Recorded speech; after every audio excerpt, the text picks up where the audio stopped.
Okay, classes, molasses. I need to sleep is what I need to do. And black, blue, black, blue. Definitely need that sleep. Well, that looks a little better. Maybe I'll be more successful. Oh, Franco! I turned to see Professor Potsdam smiling at me. There you are, dear. I need to speak with you for a minute. Now that you've all had time to settle in and get to know each other, we will be holding class elections. Okay. I can skip through that. Oh, alright, it's beginning. So, yeah, I'm not gonna run for elections, I was going to say. I'll skip it this time, but I think I'm gonna try it next time on Luke's route. Just to kind of figure out how does Minnie tick exactly, because we can win. So I'll do some testing, but not this time. Franco, can we talk for a bit? I need a favor. Well, I don't need it. You don't have to. It just might solve a problem. What's up? Let's go into your room, if you don't mind. I shrug and lead the way. You know Virginia's roommate Ellen, right? Do you like her? Sure. She's alright. I don't know her well, but she seems nice. We're in chorale and sports club together. Yes, we are. She's a good kid, but she's shy. And she's a wild seed. I'm worried that makes her vulnerable. There's a Falcon senior, Damien Ramsey. He was Ellen's senior during initiation. I think back to the seniors I had to memorize during initiation. Damien was the blue-skinned devil, wasn't he? I would have chosen her myself, but I had other obligations. Because he was required to look after me. Damien is trouble. He's exactly the kind of guy you wouldn't want around your little sister. He's got a reputation for treating people like belt notches or worse. I think he's playing games with her, and I'm afraid she might be falling for him. So what's this got to do with me? She's a nice girl. Innocent. I don't want her heart broken by the first bad boy to pay attention to her. I was hoping that maybe someone else could come along to distract her. Someone like you. What? I don't mean anything underhanded. I don't want you to pretend you like her. That would be just as bad as Damien. But if you spent a little time with her, got to know her, maybe you'd get along. Even if it's just as friends. And if things develop naturally, that would be nice for both of you. Why me? If you want to distract her, why can't you do it? You're her age. She's a kid, I'm a senior, it wouldn't be appropriate. What about your brother? After Donald left a pile of manure in Horse Hall, I don't think that would work. All I'm asking is for you to talk to her, get to know her, and try to distract her from sighing over Damien. What's in it for me? Damn it, I'm still scheming. What? You want my help. What do I get out of it? If you don't enjoy being friends with her for its own sake, I'm not bribing you to pretend. Yes, friendship is its own reward, but that's later, if it works out. You're asking me to try as a favor. So a favor for a favor. I can get you a chance to earn some merits. Well, it's a good thing Ellen likes scheming, guys. Yes, I will befriend Ellen. Done. You get me information on earning merits this week, and I will make a fair try at being friends with Ellen. If you can get her away from Damien, it'll be worth it. I'll get back to you with that information then. For now, you'd better get to class if you're going. I wonder just why he hates Damien so much. Probably won't find out this time around. Ah, new spell. As black magic deals with enchantment, it is commonly used to place delayed magical effects inside objects. A spell might be set to go off when someone presses a particular stone or says a certain word. Without knowledge of that spell's key, dozens of adventurers might walk by and never unlock its secrets. Now, if you know that a delayed charm has been set in an area, you can use your own magic to trigger the effect immediately. But if that spell was a trap designed to harm whoever was nearby, triggering it might not be wise. If you're unsure what effect a charm will have, it might be best to leave it alone. Or at least to take precautions. There are times when it is necessary to take a risk or challenge a guard in order to reach your goal. If avoiding the danger is impossible, better to face it at a time and place of your choosing. Of course, today's demonstration traps won't be dangerous at all. Somehow, looking at her face, I'm not reassured. Trigger. Sets off simple delayed effects or traps within the caster's current location. Can be dangerous. Keep it in mind. Could be dangerous. Okay, we're doing a little bit better. I ran into William in the hallway. Hey, Franco. I've got that information you were looking for. Possum's looking for someone to help her out with a bit of gardening work. So are you up for it? Okay, what do I have to do? Go on down to the main quad and look for her there. Thanks. No problem. Okay, I can skip this because it's just with Donald. I'm sporty though this time. Okay, so Donald says he likes outdoor stuff. Me too. Alright, good talk. Oh, I'm stressed again? Well, I got merits and stuff, I guess. I'm gonna have to sleep. Sheesh. Tonight's chorale rehearsal is more energetic than usual. We do a set of vocal exercises that involve standing up and sitting down for every other note, and then go through a full song while standing on our chairs. Blaze says that since concerts are almost always performed standing up, it's not always good to always rehearse sitting down, where your breath control will be different. Still, we do other songs in our seats so it's not too tiring. Afterwards, as we're getting ready to leave, I spot Ellen talking to Donald. Was really mean. Your pranks are going too far. Come on, it was funny. She thinks she's getting a present, and then voila! I wish I'd been there to see her face when she figured out what was in the box. It wasn't funny. It was disgusting. This is about the manure, isn't it? I know Virginia can be annoying sometimes, but... Urchin's a spoiled brat who doesn't do any work and makes everybody else wait on her. They both seem upset. Should I step in? This is probably not a good time to try and charm Ellen.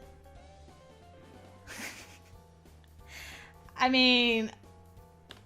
I'll save, but I guess I should try. Mediate.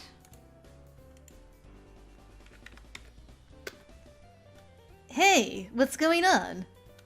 They don't even notice me. So you do something like that when you know I'll have to clean it up. Then why don't you make her do it? Don't let her treat you like her servant. Guys? She gives Donald a look, then walks away. Girls. Maybe I should have stayed out of it. Okay. We can try. I don't know if it's actually going to make a difference either way. This has nothing to do with me. I should just leave. Okay.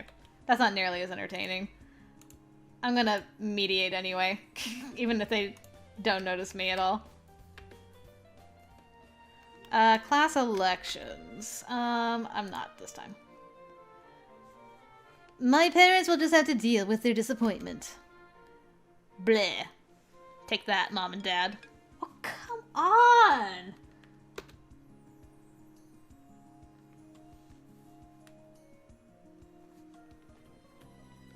I suck at school. When I go out into the hallway, I spot Luke. Hey, heading for the mall? Maybe. I haven't asked Logan yet, and Donald's in detention already. Did you hear about the Apple Festival? Apparently it's a big deal harvest fair with food and crafts and dancing. All the seniors go.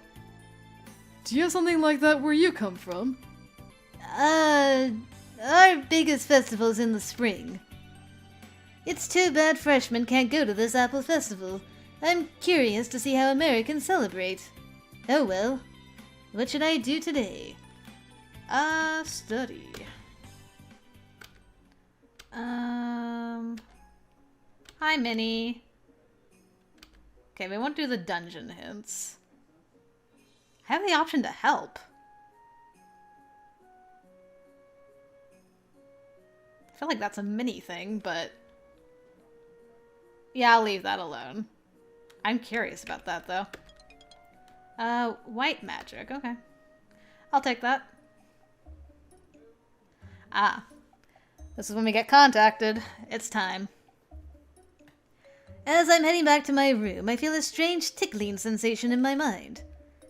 Thoughts twitch and flicker as if I were struggling to remember something and jumping from memory to memory. But I'm not trying to remember. Am I? Is someone using magic to send me a message? Curious, I tune my thoughts. Franco! Are you there? There where? I'm on the quad. Right. Good. The buses are on their way back. What's going on? I've been away for Cider Day. That's I know about the festival. Right. Well, almost the entire senior class was there, including Damien. And that's unusual. He never goes to off-campus events where he'll have to disguise himself. A blue devil with wings does require a bit of glamour to explain to the non-magical.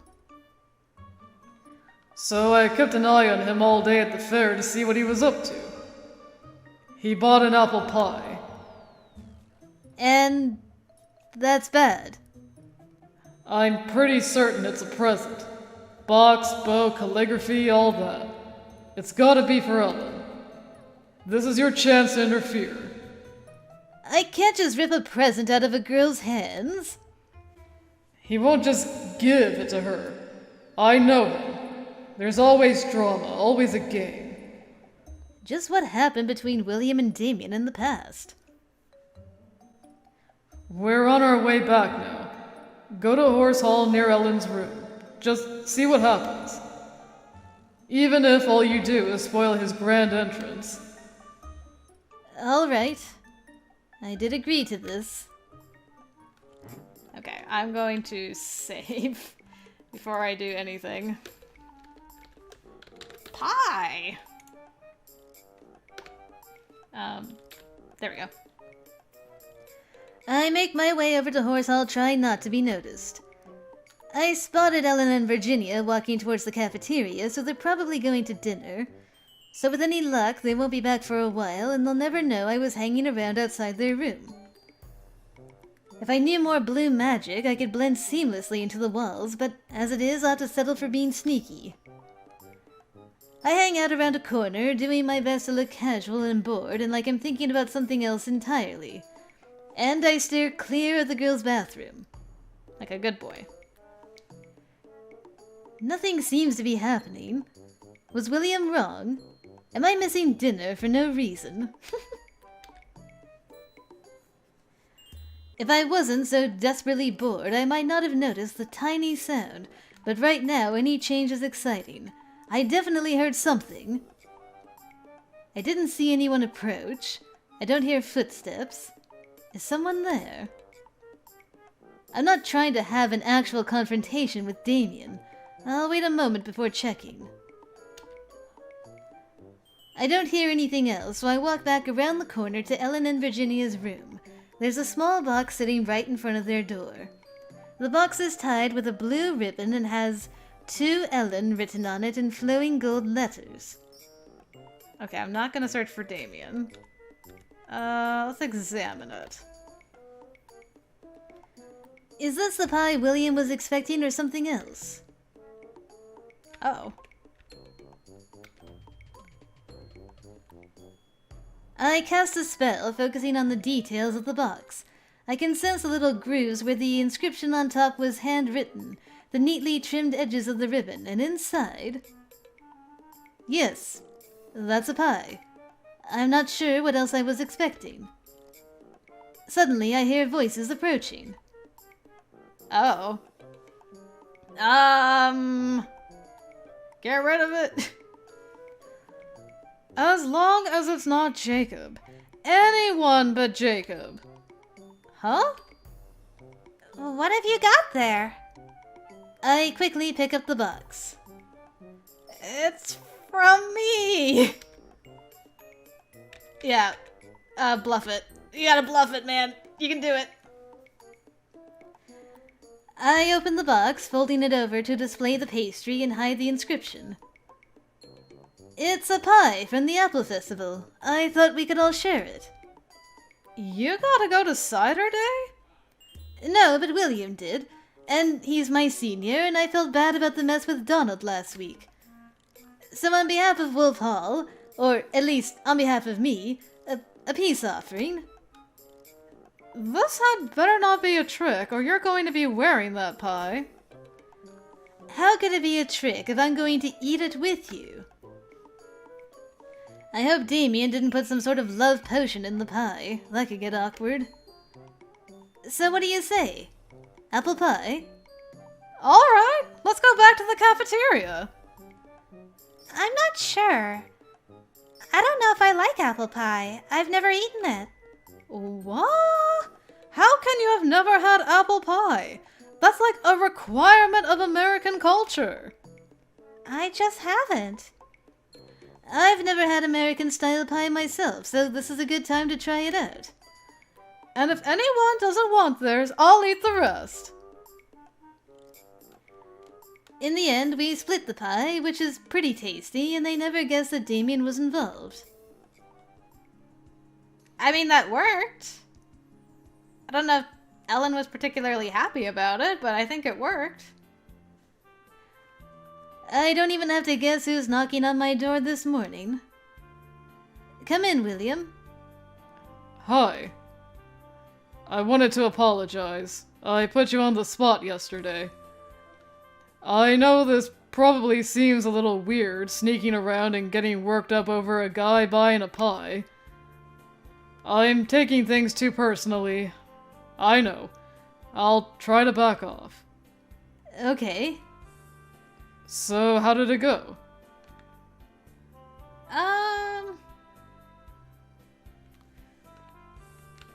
Yeah, I mean, it was kind of awkward.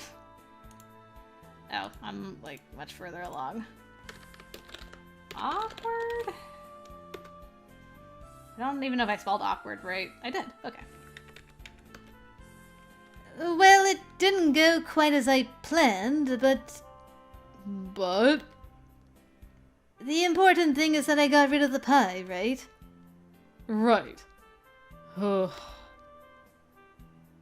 Okay, so that's awkward. What about... with more confidence? No problem. Ellen will never know Damien tried to give her a pie. William really doesn't need to know any more than that. Well, that's good. Okay, and then this is...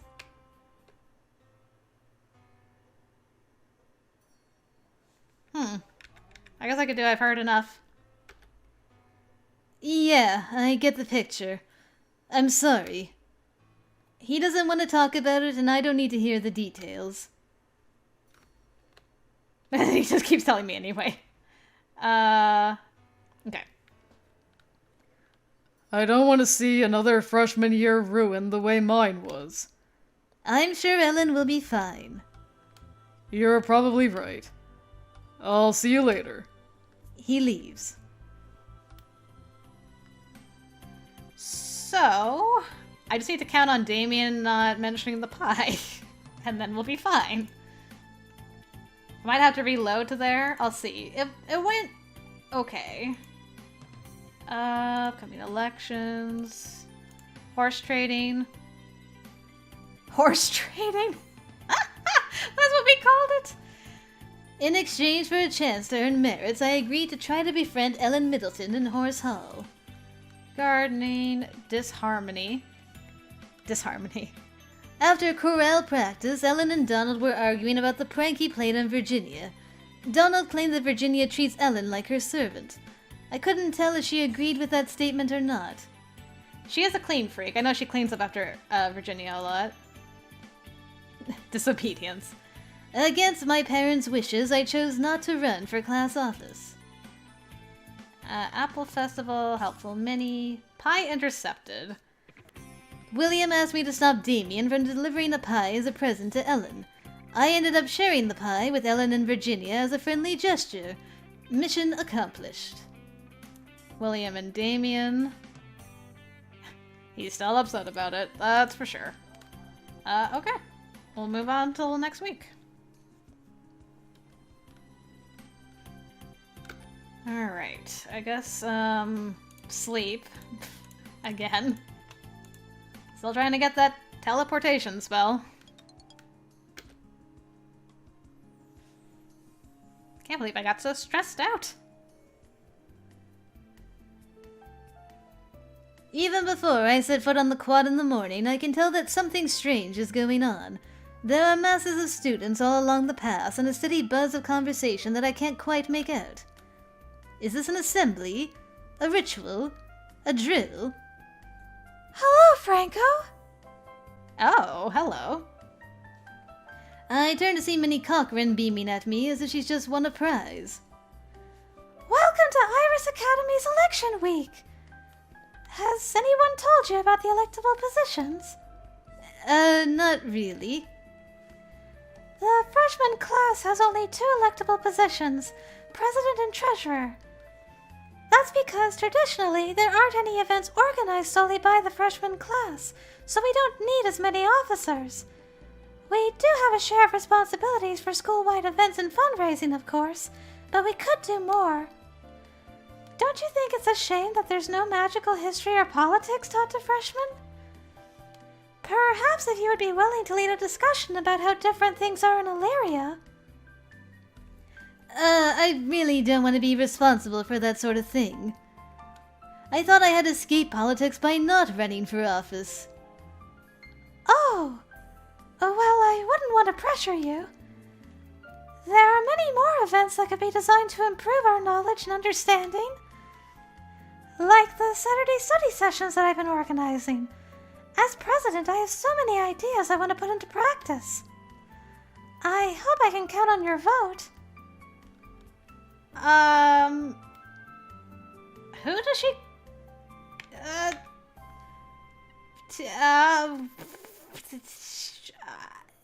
I can't say no to that phase. Sure, I guess. She's certainly dedicated. If I had run against her, she would have been a tough opponent. Great! She digs into a bag she's carrying at her side and brings out a piece of yellow paper cut in the shape of a hand. It has Minnie Cochran for president written on it, and a straight pin pushed in and out through the top. That's my symbol, the helping hand. If you want to show your support, you can pin it to your robes. You don't have to wear the badge, of course, but they're traditional. Sometimes it's important to respect tradition. I'll see you later. She waves and hurries off to her next target. Does she have an individual appeal planned for every single member of the freshman class? I shake my head and continue on my way. Knowing Minnie? Probably. I'm so close to a new spell. Come on now. Give it to me.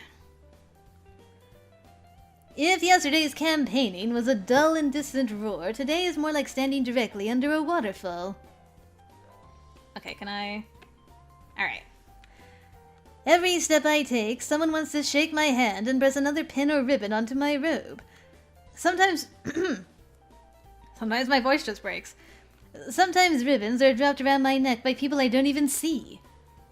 Is this how American democracy is meant to function?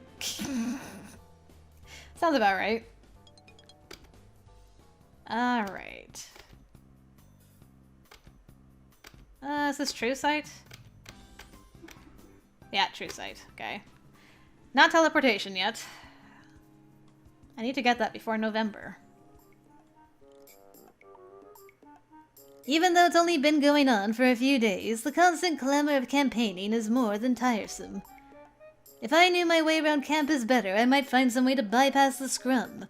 For now, all I can do is avoid eye contact so that I'm not singled out for special attention. Like that. Not just parties, but a chance to learn about each other and all our different customs. That would help prevent misunderstandings, don't you think? I'm really sorry about the other night, but I promise you we are stronger together. She extends her hand to Barbara. Barbara does not speak, but bares her teeth and hisses at Minnie like an outraged feline. Silently scornful, she walks away. And I take advantage of the distraction to make my own exit. Dang, Barbara does not like Minnie very much. I gotta figure that out. Professor Potsdam walks around the room, her position marked by the jingling of her bells. Now, imagine, if you will, that you found a lovely piece of jewelry in a hidden hoard. Or, for those of you who would never steal, that someone has gifted it to you.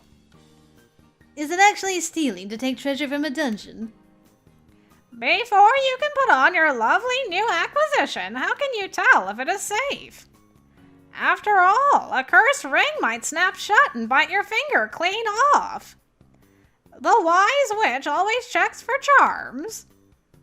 Determining the exact nature of an enchantment laid upon an object requires focus and experience. As freshmen, for the most part, you will only be able to tell if an object is enchanted, but not how.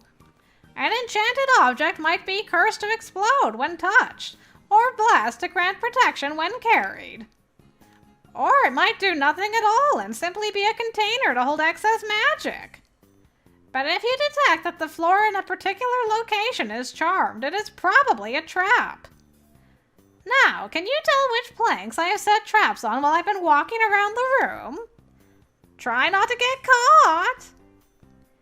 It takes several minutes of paranoia and a lot of hopping to get out of the classroom safely. Detect charm.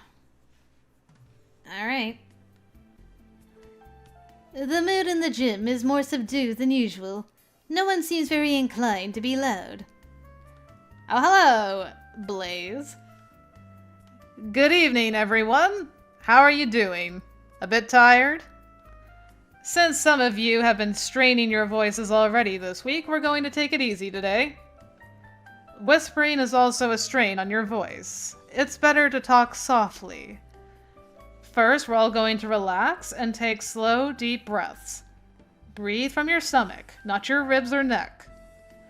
After the breathing exercise, we will practice making different vowel sounds to help stretch out and relax the muscles in your face. To my surprise, I leave Corral feeling more energetic than when I arrived. Thanks, Blaze.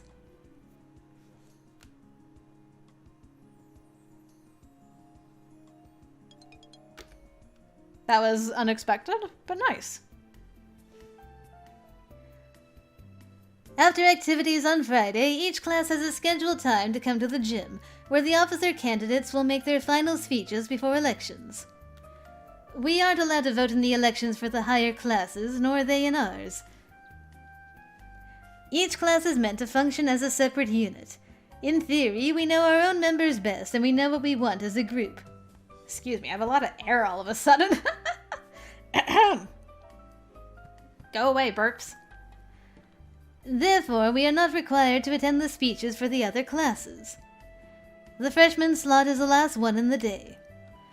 The candidates for president speak first and the treasurers afterwards. It seems backwards to me, but I don't make the rules. Minnie Cochran climbs onto the stage looking as bright-eyed and enthusiastic at the end of the week as she was at the beginning. Hello, everyone! How are you enjoying life at Iris Academy so far? Are you excited about your magic? Like all of you, I've waited years for this chance to finally set foot in the magical world and find out what I can do. We're only freshmen. We're at the very beginning of our lives. Our futures hold so much more. But to make the most of it, we have to work together to combine our strengths and cover our weaknesses. All of you are powerful. Together, we are unstoppable. As your president, I promise that I will always be available to offer a helping hand to my classmates. Whether that means tutoring on weekends, crafting costumes for performances, cheering for sports matches, I'll be there. I am here because I want to help you get what you want. I'm here to organize and to represent you as a class. So give me your hands and let's see what we can do together. Vote Minnie Cochran for president. Everyone applauds. Next, Suki Sato takes the stage. Oh, you ran for president? Awesome. Freshman class president. What does that mean to you? I'm not really sure. I had a dream, and in that dream, the spirits told me that it was very important that I run for this position. They didn't say which cabal they were representing. Did you know that Green Dragon is a popular name for pubs in England? What is that girl talking about? Maybe we should have a chocolate morning, because it's hot, but not everyone wants coffee. I give up trying to follow her speech. Eventually, she stops talking and everyone applauds. After that comes the speeches from the candidates for treasurer. Jacob is running as the Blazing Fire. Ah, blazing, I see it now. He gives a surprisingly short speech, largely boasting that because his family is wealthy, he can be trusted to handle money effectively. But everyone claps at great volume. I even hear someone shouting, "Woo!" nearby. I turn and stare at Luke until he falls silent, sheepish. What the heck, Luke? The next speaker is Manuel Arias from Toad Hall. His speech is so quiet that it's hard for me to make sense of all the words, especially in his accent. I believe it was about being a hard worker who never shirks his duty. There is applause, but not as much excitement. And then it is time for the official voting process. At Professor Potsdam's direction, we line up single file in the hallway. One at a time, students are allowed into the room to cast their votes. Each student is given a pencil and a slip of paper with the names of the candidates for each office. We are directed to circle the name we wish to vote for, fold the paper in half, and pass it through a tiny slot into a box. I expect the box is warded against any attempt to change previous votes by inscription spell. Oh, clever, I didn't think about that. Still, surely no first-year student would expect to be able to outsmart the professors and subvert the process. Well, Donald might try it, but I wouldn't. For president, I will vote for... I'll keep my promise to Minnie. And for treasurer, let's do Jacob this time. Job done. Did it. After all the votes are counted, we assemble again in the gym for the results.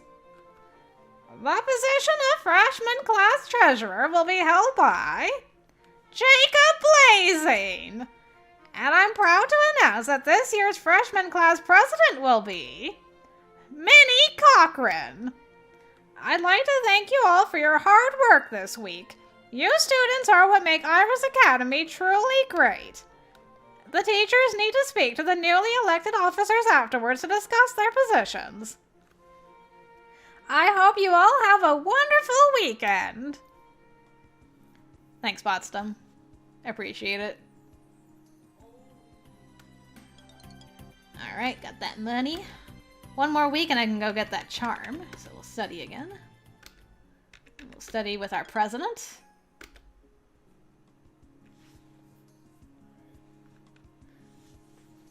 And now we're in the gym. It's Sunday, and the sports club is holding another game of football. Virginia has the ball and is making her way along the floor towards Ellen at the goal. I cut in to try and steal, but she twists and sidesteps. Before I can spin and correct, she's lined up her ankle. One swift kick and the ball flies through the air. Sliding into the DMs. What are you guys doing? No one stops to acknowledge Jacob's entrance until after Ellen has successfully blocked the goal. This is a sports club meeting. What are you doing here? Maybe I want to play. I'm a fit guy, right? Fine, whatever. All right. He closes his eyes briefly and there's a tingle of green magic. Hey! You can't do that! Do what? No magic allowed! What are you talking about? We're wizards. This is real sports, not bounders! Guys? Is everything okay? This one says you guys are refusing to use magic. What's the point of that? This one? It's just a game. It doesn't need magic to be fun. It's unnatural. Magic is what we are. It's my club, and I say there's no magic allowed. Without magic, it's just the same kiddie games we've played all our lives. Here we finally have the chance to use all of our skills. It's true that outside of a school like this, no one would be allowed to use any sort of magical enhancement while playing games. So why should we have to hold back from the best we can do? Because it's the rules? Ellen steps forward to support her roommate. People without magic still have to hold back in order to play fair. You don't pick up the ball in soccer. You don't beat up the other team to stop them from reaching the goal. Unless you're playing hockey, but I take her point. You do your best within the rules. That's good sportsmanship. Ha! Maybe we should take a vote on these rules.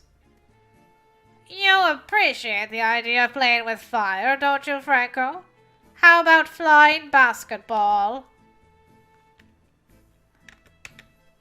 I'm like, you're not even in this club, dude. Get the heck out of here. We already voted, without you. You're not even a member of this club. We already made our decisions on what we wanted to play. Yeah! Just because you think you're all that, you waltz in here and demand people do things your way? Start your own club! Not the most diplomatic way of putting it, but she's right. Do you still want to play? She's looking up at Jacob with big eyes full of hope. Does she actually like him, even though she stood in his way? Dang, Ellen just wants all the boys. Call me when you play a real game. He leaves and the girls relax. Good riddance. Why are boys so rude? Franco wasn't rude. Okay, fair. And William isn't either. Not all boys are awful, I guess. That's better. No, she wasn't interested in Jacob. She's just a natural peacekeeper. She probably gets a lot of practice having Virginia as a roommate. Come on, let's get back to the game. We continue our match without further interruptions. Dang, I thought I had another rival there for a second. Sheesh. That would have been too much. It's too much. Too much rivalry. School politics. The campaign season is underway. Minnie Cochran gave me a helping hand badge and asked me to support her as a candidate for president. I told her that I would, as I try to get rid of these burps still. Good grief. Go away. Campaign madness. This morning's election activities were rather frenzied, with each candidate attempting to outshout all the others. Barbara versus Minnie. Today, Barbara Salmoro had apparently had enough of campaign annoyances and resorted to hissing at Minnie to scare her away. It was effective. Breath control. We practiced breathing and relaxation techniques in Corral today. Election results. The class elections were held today. Minnie Cochran is president and Jacob Blazing is the new treasurer. Jacob's request. Jacob Blazing suddenly showed up at a sports club meeting and wanted us to play games with magic included. Ellen pointed out that sports need rules in order to be fun, and tried to smooth things over with him, but he still left in a huff. He did, but we got some points with Ellen, I feel.